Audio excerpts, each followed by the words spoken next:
Hey there, so I wanted to do a video going over Machiavelli, one of my favorite authors.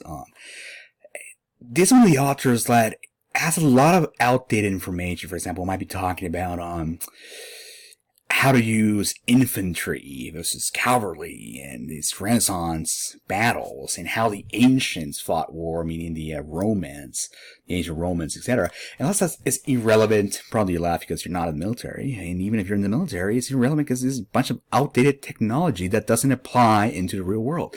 But it's not necessarily why you read it based on the content, but based on how he thinks, the logic. And if you pay attention to what he's doing, he has a lot of the way he sets up a conclusion, but he has a premise for it. And he has a lot of real world examples, and he actually has a lot of examples. If you notice in Western civilization books, you have a lot of the writers try to prove logically with a premise and conclusion why their conclusions are correct. If you look like the Far East documents, say China, Korea, Japan, they don't necessarily do this, but it's based on this guy's a master and he's an expert and he has this opinion, even India, right? So that is one of the major differences between Western and Eastern writing. I have not seen anyone point out. Right? The writers of Western civilization don't necessarily say this is right because of who I am. Again, there are examples, but that's not the general rule. But they try to prove it, and Machiavelli is one of those people. Thucydides was the Peloponnesian War is another one. Discourses of Livy, the Roman writer, etc., Plutarch. So that's one of the interesting things. So Machiavelli is known for The Prince, but he has a lot of other books. As most people don't talk about it. And one of the things is Machiavelli is one of those authors that a lot of people have an opinion about it, but they never read him. Or what they have is that they've been playing a telephone game. So someone might have said something about them, so their interpretation is what that someone said. And they believe Machiavelli is a bad person because that's what someone said, or most people say, I guess. But they haven't not read it because he's a bad person. Oh, they read it. It was the intention of discovering what bad people are thinking or saying. And one of the arguments I've heard, for example, too, is that Machiavelli, or Machiavellian intelligence, is part of the Dark Triad, right? The Dark Triad, I have a look here.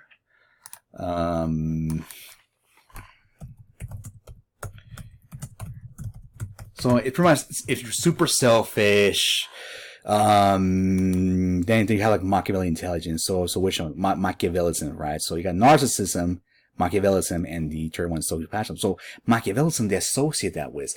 But you gotta realize, they assume that since the Dark Triad is for bad people, therefore has the name Machiavellianism, therefore it's for bad people. Where does this Machiavellism come from? You gotta realize it didn't originate from people reading the original writings of Machiavelli per se. So they are also playing a telephone game. So the term Machiavellian intelligence came from a book called Chimpanzee Politics.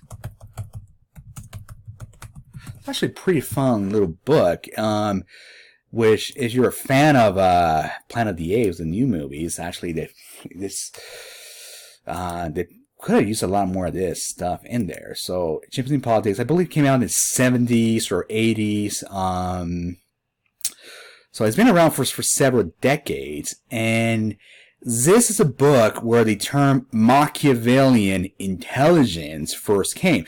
So what the writer here was arguing, the Franz de Waal, is that the chimpanzees might not have some of the technical skills, say, for example, in math and abstract thinking and reasoning, for example, that the humans have, but their social skills are probably equal or higher than humans in what he called Machiavellian intelligence. So the whole point of Machiavellian intelligence as chimpanzee politics is that they're going over all these political schemes going on within a group of chimpanzees. And I believe it was a zoo where they were located. So they have this artificial environment where they lock up in a small environment. So it's not necessarily what's going on in the wild, but there's a lot of commonalities. Say, for example, in the wild, if there's a fight, one of the chimpanzees might be able to walk away a long distance before things cool off. If they're in the zoo, there's only so much they can do, right? And what's good about it, well, you can see what they're doing. But pretty much the premise of the book is that the chimpanzees are very complex and they're playing all these power games. And a lot of the power from a specific chimpanzee might not necessarily be that he is the strongest, but who he has more allies. And the way you get allies is that you do favors to the other chimpanzees, like you maybe provide them food or pull out their parasites from their skin. I can't remember the name in English for that. So anyways, it then comes directly from Machiavelli. So when they argue that Machiavellianism comes from the dark triad, must be bad.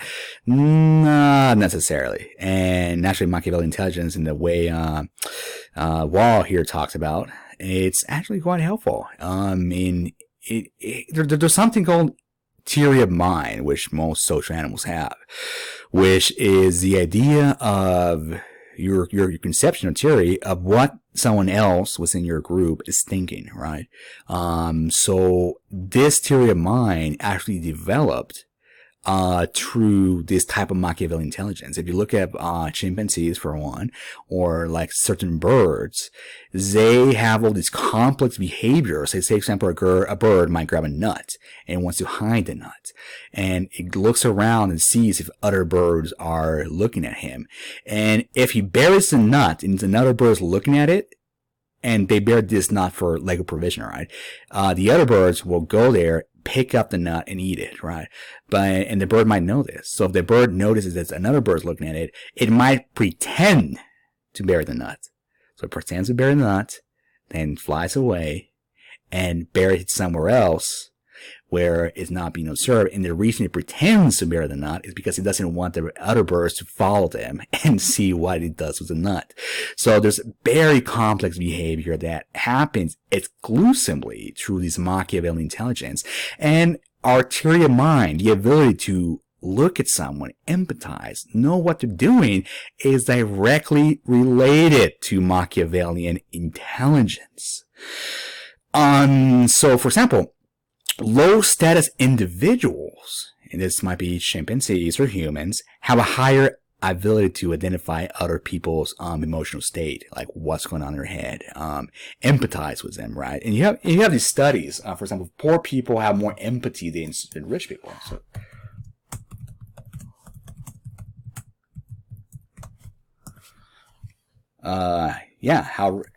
and it's not necessarily that the people are biologically more or less empathetic.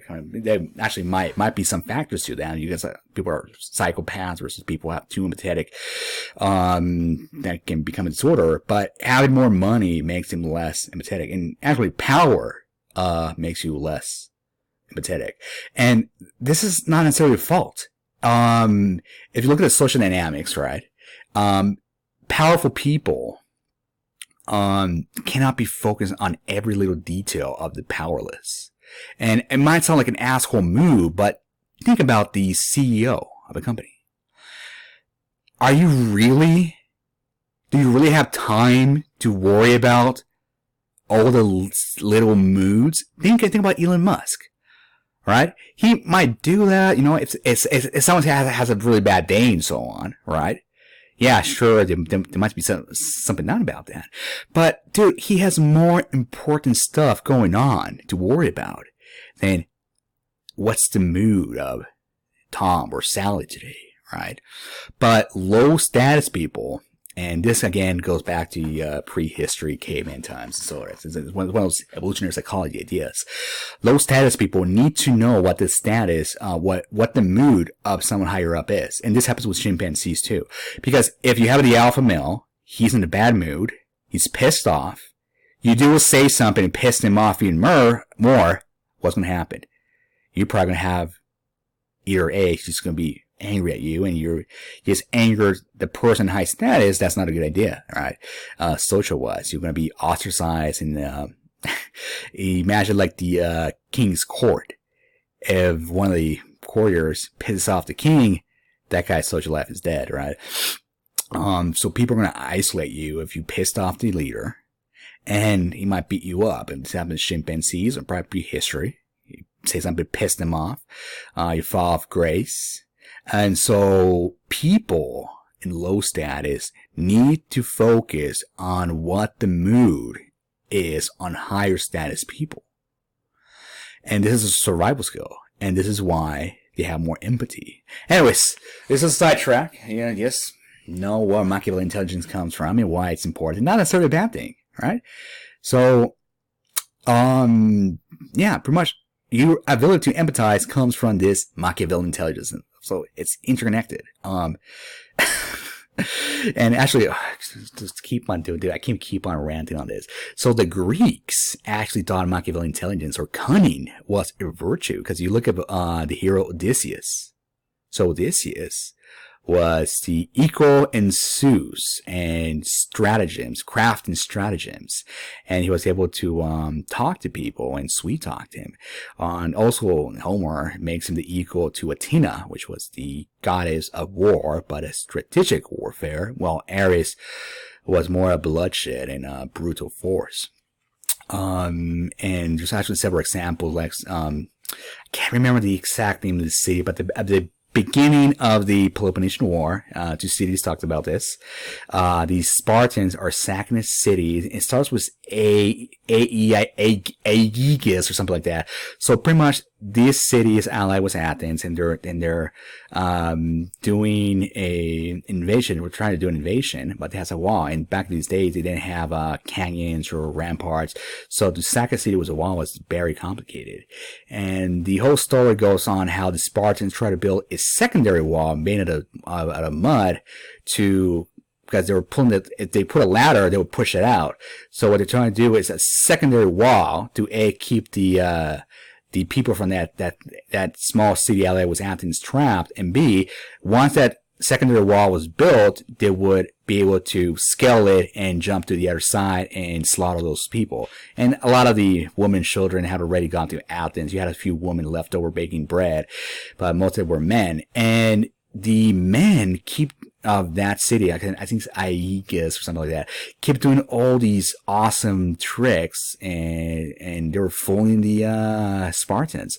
Say, for example, what they did, they dug a hole under their city and under their wall, and they started digging out the dirt under the dirt wall the Spartans were doing. So Spartans keep putting more and more dirt on that wall they're trying to do, and it will not go up. Well, what's going on? They're pulling dirt from underground. And stuff like that. And there's some other stuff they did. They did like a tunnel and went under them, escaped, and so on. But pretty much they were praised for tricking the Spartans, for their cunning. And this was actually something they saw as a godlike feature. Again, the gods were cunning. They were deceptive. They had a lot of Machiavellian intelligence. Zeus, specifically, in Athena. And if you read either the Iliad or some of the other stories, Hera is always tricking Zeus, and so on and so forth. So that's a virtue. And actually the Romans thought that was unmanly to do tricks and had to win by force. And that's kind of what the later versions of like winning someone with a trick was later seen as unmanly, because it's not what the Romans agreed with, and you got the Roman Empire. Anyways, so it's not necessarily bad. So, probably should just call this like too long video is calling it Machiavellian intelligence. But going back to the books, let's see. I believe this was Machiavelli. So this is the classical book most every people know, and it has some classic quotes like be like the fox and the lion, because the fox is strong and can intimidate physically and beat up any enemies. But at the same time, the lion might be stupid and might fall in a trap. And you have to be smart and cunning. Kind of like that Odysseus type. This actually represented both the faults of the line. And it might have some other arguments. For example, it might say, it's better to be, I'm paraphrasing here, but he pretty much makes the argument that the best possible ideal would be to be loved and feared. So he's kind of like the father figure who he's loved, but he's feared. And if a father figure is not feared, for example, the kids or wife might walk all over him. And he argued, but if you cannot be both, since this is very difficult, and you can only pick one, you have to pick being feared. And talking about being a leader, but avoid being hated. But you have to be feared. Like if you get double crossed, there will be consequences. And the argument, the reason he has for that, for example, he says is that because the bondage of love is very weak and fear is not. So, for example, if someone loves you, but there's an advantage to screw you over, which has happened to me and a lot of other people again and again. If there's an advantage and they can get away with, say, screwing you over, they might do it. And a lot of people do. Like, say if you have a friend, you loan him some money, because he's a friend, okay, here's some money. And maybe he'll decide, hey, maybe your friendship's not worthy enough to repay you. And he stops talking to you, or same with girls and so on. And this book's actually pretty damn clever. And it was one of those books you're going to read again and again. And again, it's not necessarily reading for the actual content, because a lot of stuff is outdated, but it's the way he thinks, how he sees a premise and conclusion that you're getting the insights from. So it's kind of different read. And a lot of books are not written this way. Like if you see a lot of books, for example, self-help and so on, they have like a lot of case studies, and this study says this, and therefore this is how the world works. And this is a different way of looking at it when you're reading something, a different type of intelligence you're getting. I don't know. I can go on talking about how he talks about virtues, but pretty much what I'm seeing, a pretty important point is he's saying that, something may be good or bad, but it depends on the context. For example, maybe giving money away might be good in a certain context. Right? So if you're in Ukraine, like Caesar got into debt, for example, by giving money away, putting out games, etc.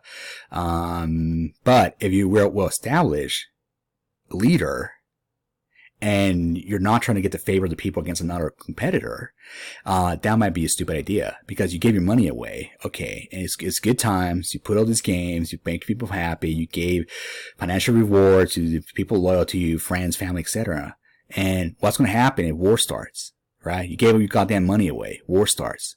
What are you going to do? I don't know. Increase taxes? That's going to piss people off. You should have maybe kept your money for a rainy day, right? So it just depends. Like sometimes maybe it's good, maybe it's not. But at the same time, if you are too stingy, people might get pissed off. So he's talking about how there's these consequences in a virtue might become a vice depending on the situation. And a vice might become a virtue depending on the situation. Say, for example, some men that are pretty violent, for example, they like fist fights, they like get drunk, go and fist, etc. These men are pretty damn useful in pretty tough environments. Like if you're in Mexico, you want a friend that can throw some punches, because you might have some problems. But at the same time, and then the nice person, he might be nice, but if he cannot fight, that's a problem, right? So maybe getting into fights and being violent, it's might be something that even women, right? Women want in really hyper violent environments a man that can fight, that they know that he can physically protect her. And the guy might be a little bit psycho sometimes. But I believe that despite being a little bit crazy, because you have, like, I'm not one of those crazy guys myself, so I'm not advocating this necessarily. I'm more like the soft spot, I believe. Maybe depends who you talk to, but, I believe you have a very violent situations and environments, societies, right? Women will actually go with a guy who might be an asshole because she knows that if someone hurts her, he's going to beat that guy up. But if she has a nice guy who loves her and treats her well and tells her how beautiful she is, but he doesn't know how to fight, he's nonviolent, what's going to happen when that guy gets pushed over? All right. What's going to happen when someone does something to her or her daughter or son? The guy can't fight. The guy's a pussy. Right? He's not going to do crap. So, and if you look at societies between the U.S. or England versus other societies like the Middle East or Mexico, the type of man that women go for, like in the UK or parts in the US, they might go for a softer guy. Oh, the pretty boy. Or the nice, sensitive guy. And they push this a lot in movies.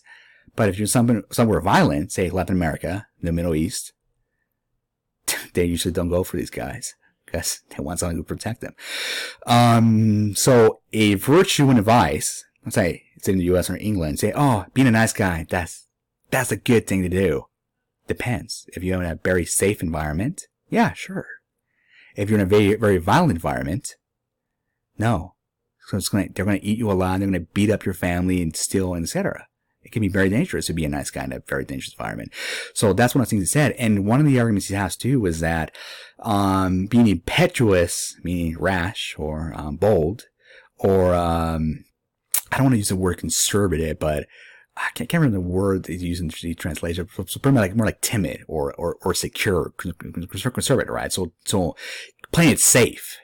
That may or may not be a good idea depending on the situation. And he gives us several examples of how some people were successful when they were young, acting a certain way, and when the times change, that's a term you usually have most in relation, when the times change, he didn't change with the times.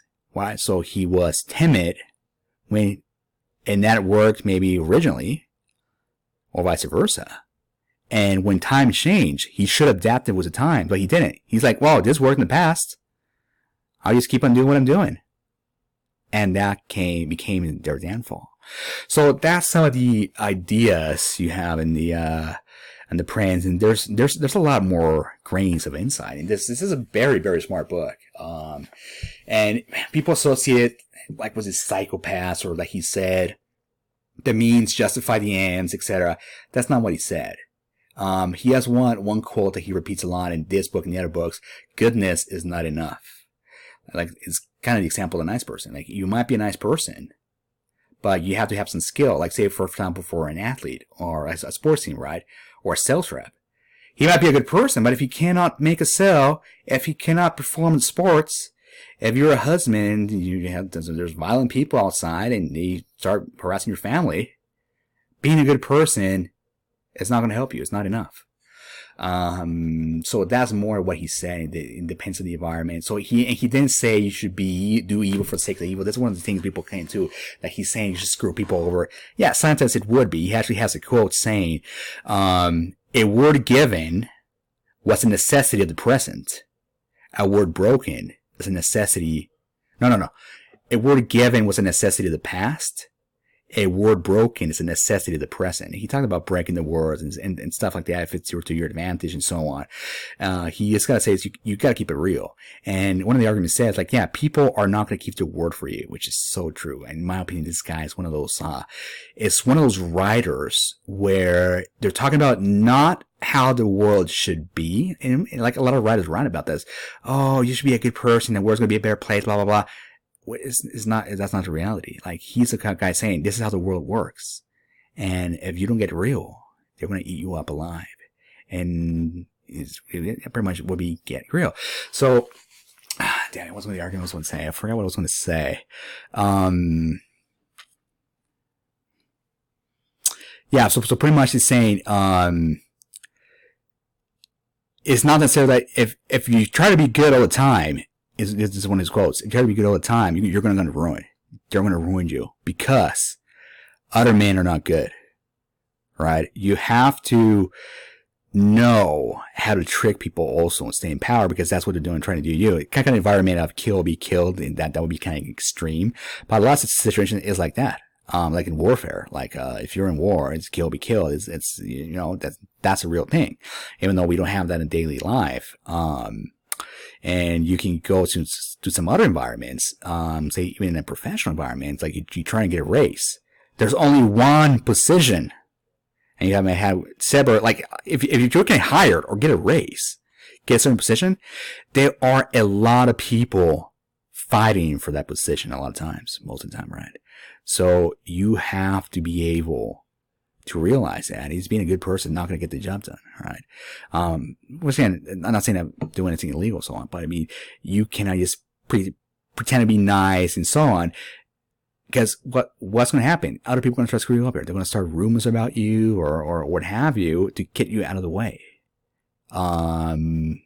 So anyways, I guess that's the basic gist of Machiavelli. It's like saying he never said, he never said the end justifies the means per se, even though they're associated with him. But it's more complex than that. And if you read this book and other books, he actually talks about not screwing over your friends. There's this what's the name? Agathocles of Sicily, where Machiavelli says he's a bad example to follow. Yes, he might have been a leader, but he did some horrible stuff. He screwed people over, yada, yada, yada. All this horrible, immoral stuff.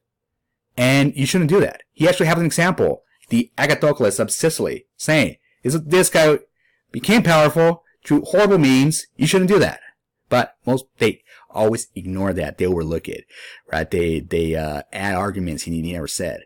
And he actually has in this book, in other books, very interesting concept most people don't realize, called virtu, which is a word Machiavelli invented, coined. Doesn't appear anywhere else in the Renaissance, Italy or before it. But also actually Nietzsche adopted in his book, The Antichrist. Nietzsche said that his main philosophy is promoting virtu. So virtu is kind of the adaptation of the word arete from Greece. So virtu has a comma at the end, arete has a comma at the beginning of the A. So what it is kind of skill sets. So it's not necessarily moral, but if you kind of read like the Iliad, like what they consider to be good and like virtue, like virility, like manliness. That's where the original word of virtue came from virility, which I believe is a Roman word. So that's kind of what he's advocating. And when he talks about his ancients, his year ancients, Machiavelli's focusing more on the Romans. But it's kind of like the term arete. So if you Google what arete is or virtue, it kind of gives you more details. But pretty much it's your skill set. So it's not necessarily that you're a good person, but I'll say it's probably not necessarily that it's the difference between being a good man and being good at being a man, for example. It's an athlete might be a good athlete, despite being a good person or an asshole, for example, but he has skill sets. Same with sales reps, right? A lot of sales reps are complete assholes, but they get the job done.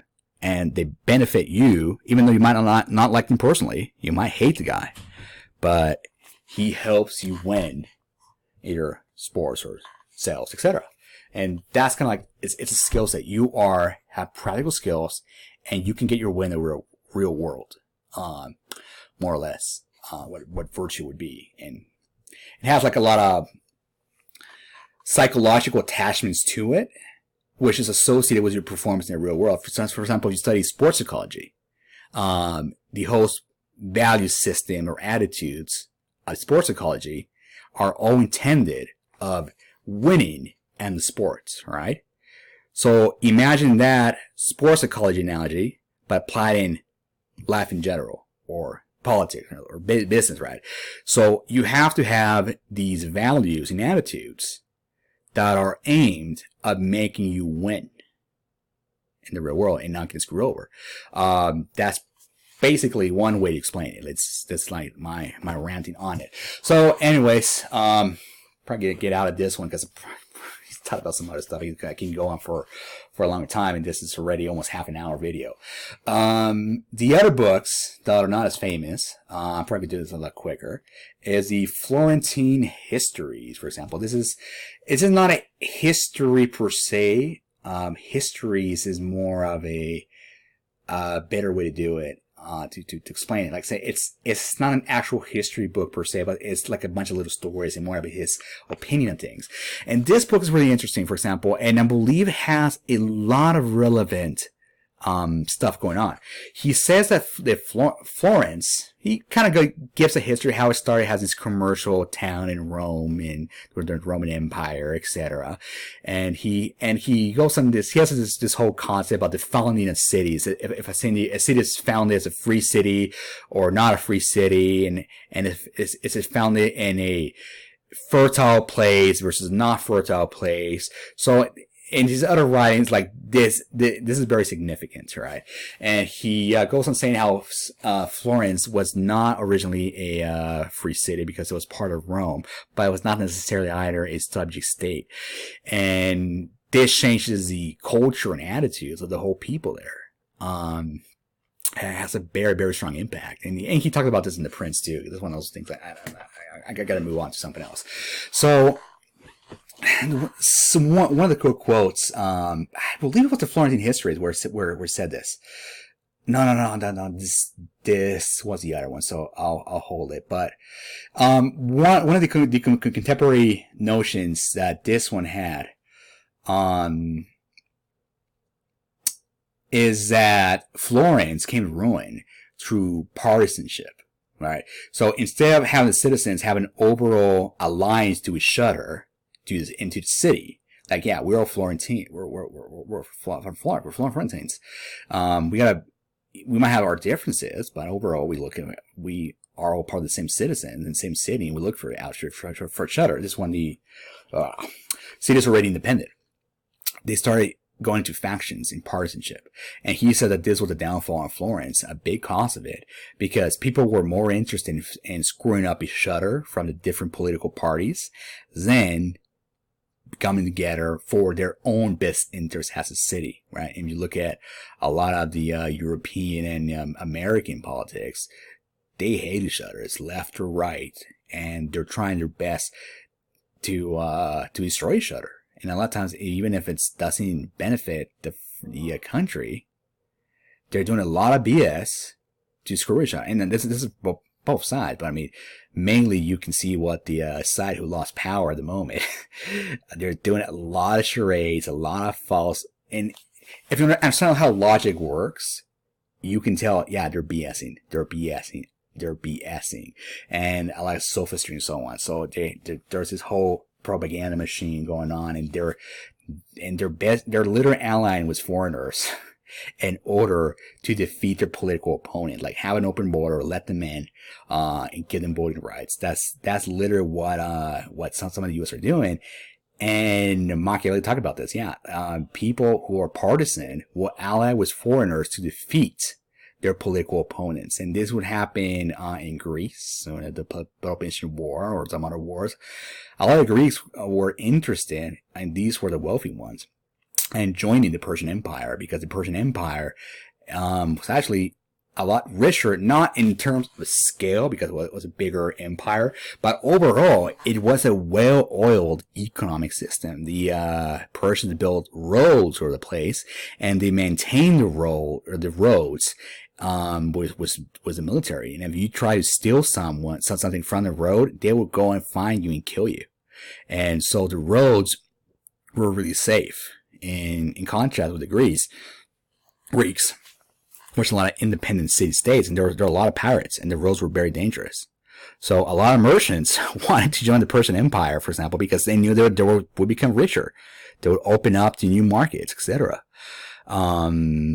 And a lot had been that Greeks were allying with other city-states in Greece in order to kick out the political opponents. So in Greece, it will be the Democrats versus the oligarchs. And that was a very common fight going on with them. Anyways, the Florentine Histories, damn it, I had memorized some of these quotes from this, but I can't think about them right now.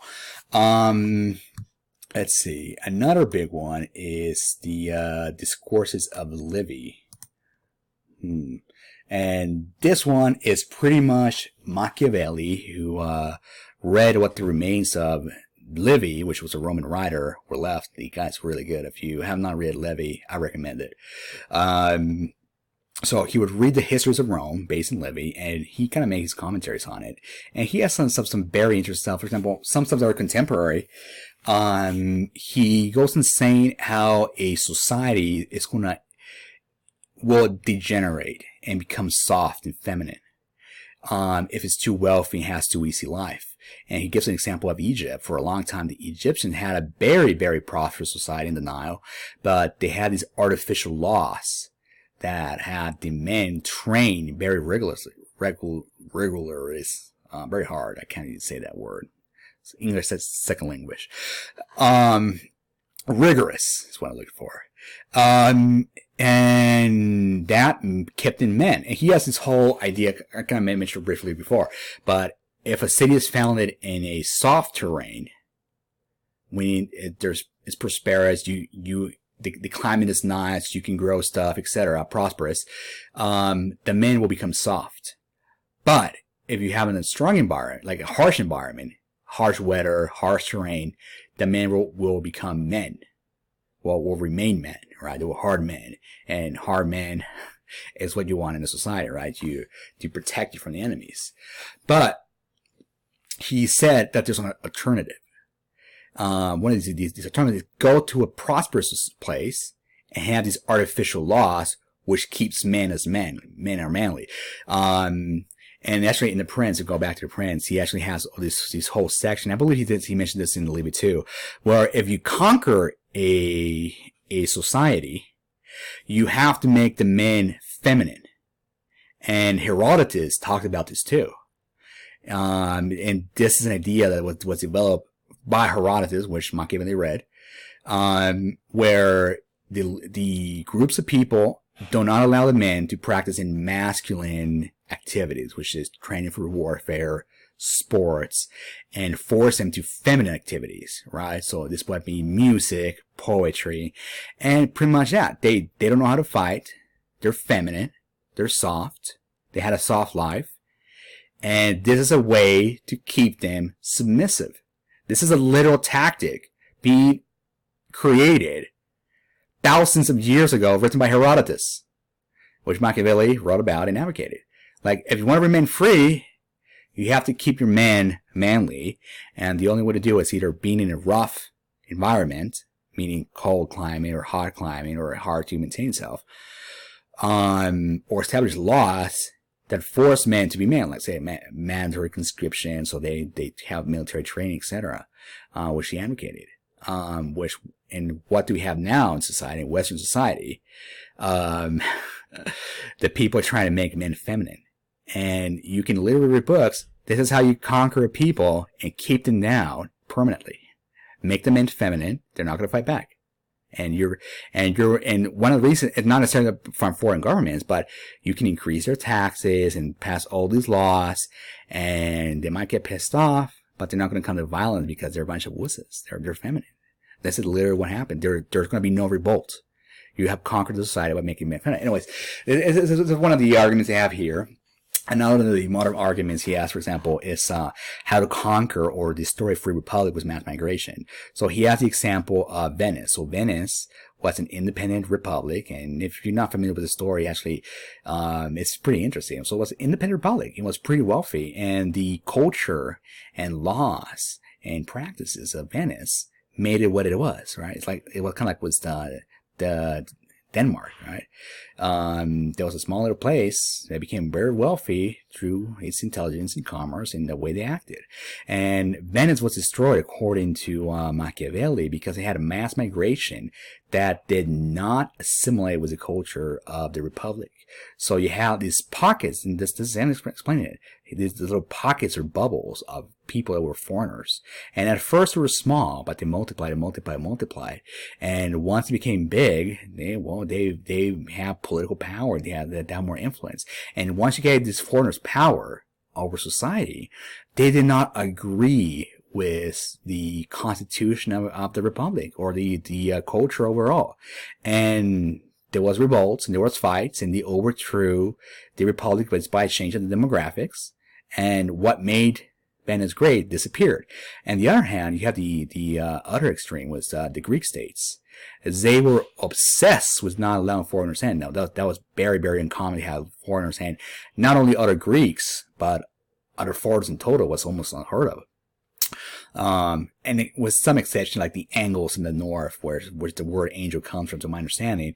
They were like these blonde, blue-eyed kids, for example. They would actually adopt a lot of these, but generally the Greeks would not allow foreigners to come in. So what happened with the Spartans, for example, I remember reading some history book, says that some Spartans lamented that after Thebes defeated them and their society started declining, their birth rate started going down. I think it was something like 10,000 people at one point, and some Spartan wrote, we have the records of it, lamenting that they're going to be gone. Like their demographics and birth rates are going down, and they're just going to dwindle into nothingness.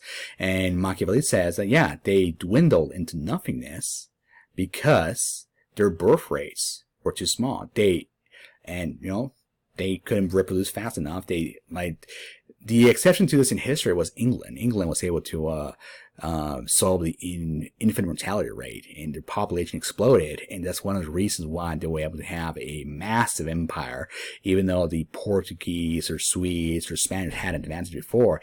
England solved the infant mortality rate. Their population exploded, and they were able to conquer most of the world.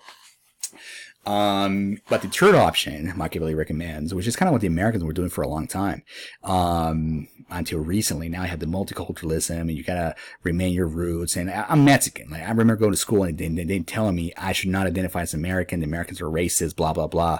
I should identify as Mexican culture.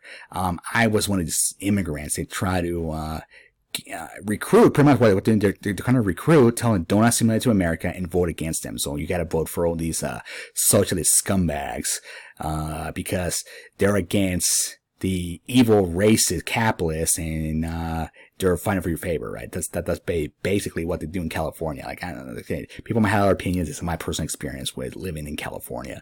But one of the advantages with the U.S. for a long time is that when you came to the U.S., you became American. This has been the pattern again and again and again. The idea was that no matter where you came from, you could become American. And you assimilate to the general American culture. And you cannot do this in Europe or anywhere else. Like, if you go to Japan, you're always going to be a foreigner. If you go to France, Germany, you're always going to be a foreigner. Go to China, always a foreigner. Africa, always a foreigner. The U.S. was the only place where you can go there, and if you assimilate the American values and attitudes and cultures, you can become American. Which is kind of what the Romans did. The Romans started having a lot of foreigners into Rome, but they would not give citizenship willy-nilly. In order to become a citizen, I believe, you have to have a minimum of 3 generations that had lived within the Roman Empire. So say your grandfather was born in the Roman Empire, your father was born in the Roman Empire, and now you were born in the Roman Empire, you could apply for citizenship. And there were certain requirements too. You had to prove that you were loyal to Rome, so maybe going to war for the benefit of Rome. You had to speak Latin and culturally understand its history, etc., etc.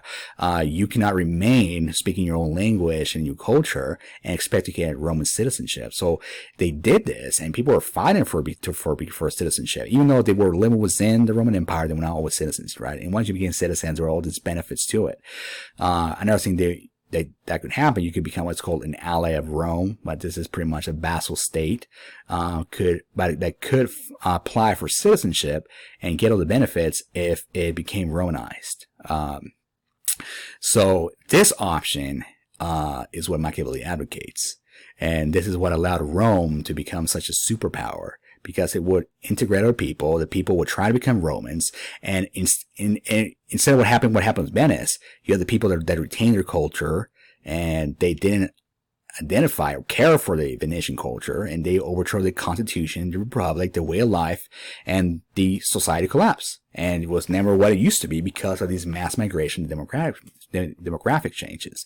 Rome, on the other hand, was able to maintain itself for a very long time. Even you had all these foreigners. Like, think about the eastern part of the empire. They didn't speak Latin. They spoke Greek. They're different ethnicity. It lasted over 1,000 years after the fall of Rome.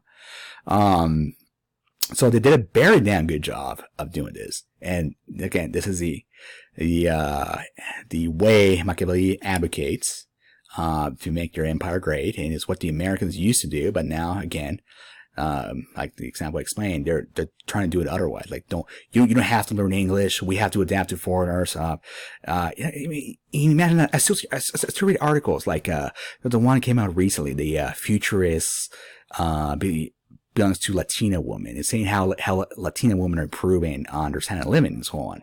And one of the reasons they're improving is because they're learning English. Imagine that. Imagine my shock. Learning English to improve your life.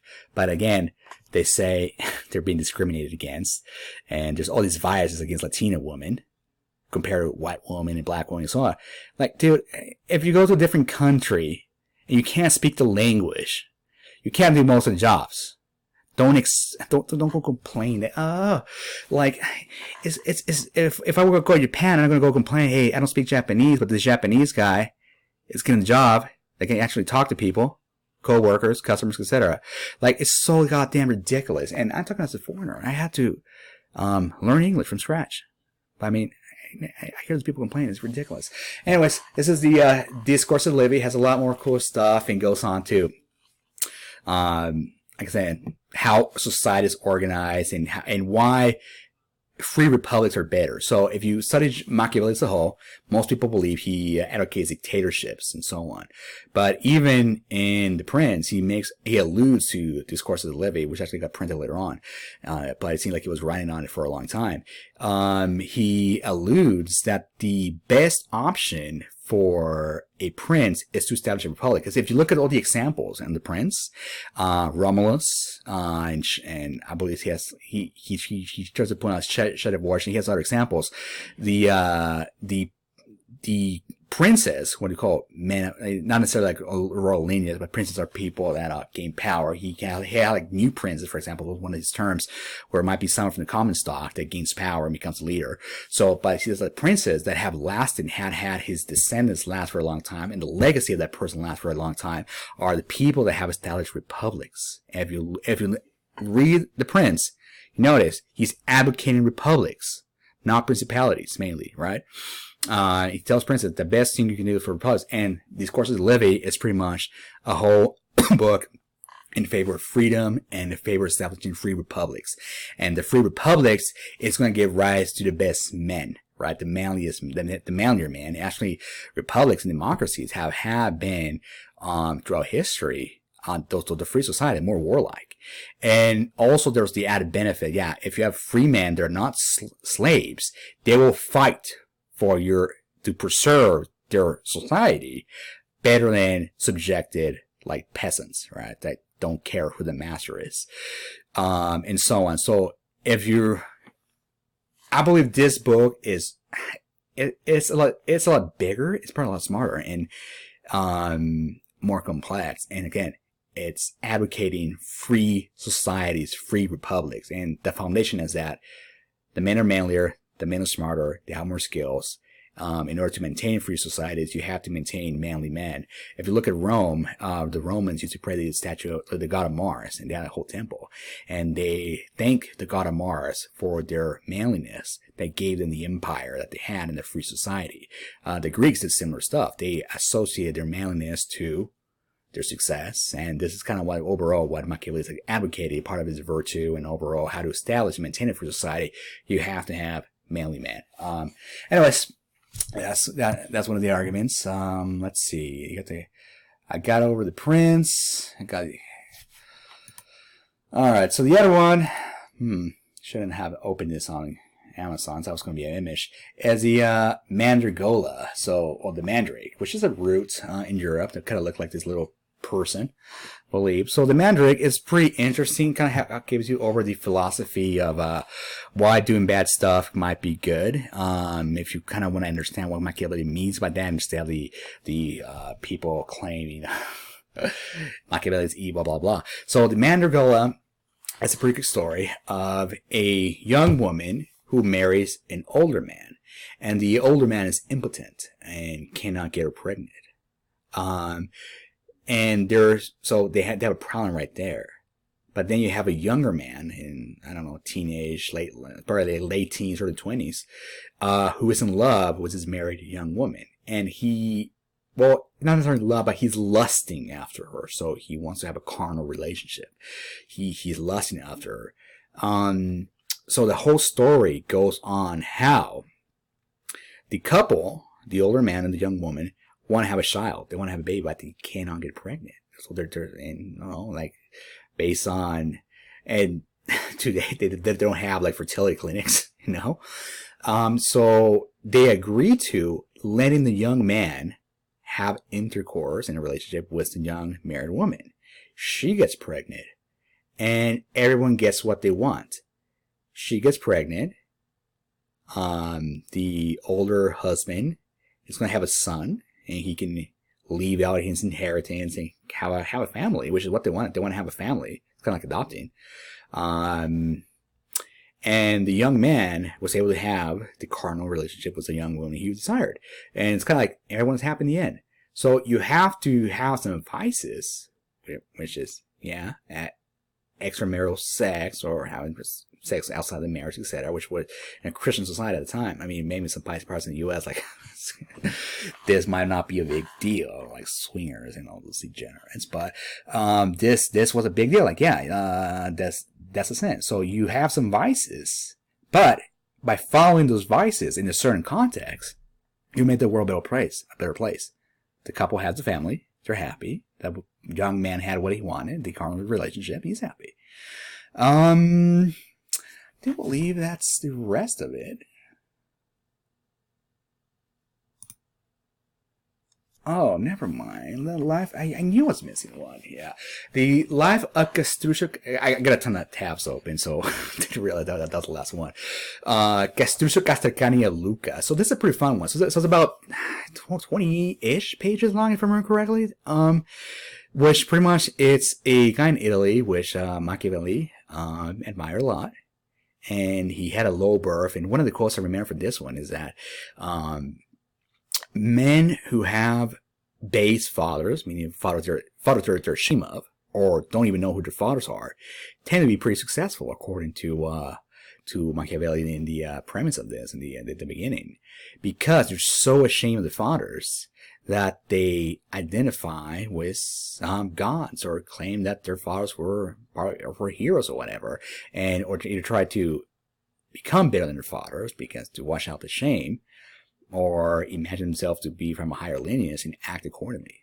And pretty much this goes on the story how this guy, kind of like Moses, he was found as a baby, and he was raised by, not necessarily a couple, it was a brother and sister that lived together. And there's no relationship to incest and the story, so don't even think about that. But it was pretty much a brother and sister, and they were older, they lived together, they didn't have any kids of their own, and this little kid shows up and he adopts him.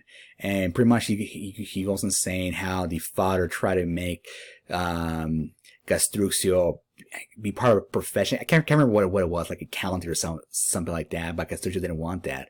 He wanted to be a soldier. And at some point there's this condottieri, which was those mercenary sword from the Renaissance, that shows up and tells him, hey, you have a lot of skill. I believe what happened, I haven't read this in years, but I believe what happened is that Castruccio became the leader of his group of boys. And I can't remember if there was a fight or not when this soldier, Condottieri, saw him. But pretty much he saw Castruccio, was like, oh, this guy has potential, and tells him, hey, how would you like me to adopt you? And do you want to be an accountant or whatever the profession was, or do you want to be a soldier? And he said, well, I want to be a soldier. And eventually, when in his teens, he gets adopted. He talks to his adopted father, the original guy, and tells him, hey, I want to be a soldier. And he kind of is reluctant, but lets him leave, and Castruccio learns how to be a soldier, and pretty much just goes on his life as a soldier. And he eventually dies pretty young, from a fever after winning several battles, etc. So pretty much this is kind of the life, or the ideal man that you should follow according to Machiavelli. And he has a lot of examples, like Chester of War is another one of the examples he uses a lot in and the Prince and Discourses of Livy has some other example. But yeah, this novel biography is a pretty fun read. I should read it again. Probably sit down and read it in an hour or so, and it gives you kind of the ideal man he believes Machiavelli should become. Yeah, that's definitely the last one. And yeah, that's a long overview of the books of Machiavelli and some examples. And yeah, it turned out to be a lot longer than expected. Again, I'm not sure who's would be listening to this or not, but if you enjoyed, I hope you learned something about it. And best of luck to you.